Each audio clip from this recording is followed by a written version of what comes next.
రాజన్న ఆశయాలను తల్లి విజయమ్మ ఆదర్శాలను పులికి పుచ్చుకున్నోడు వచ్చనా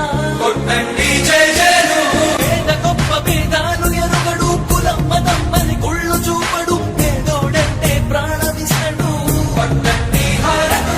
యువరత్నము నాయకత్వం కదిలినదిగో మన యువ కిరణం అడుగడుగున అదే లక్ష్యం ఇది వైఎస్వారి రక్తం మాట ఇస్తే తప్పని నైజం అడిమనెప్పుడు తిప్పని రోషం వేసే ప్రతి అడుగుల ఉంటని మహానేత నాయకత్వం జయ జయ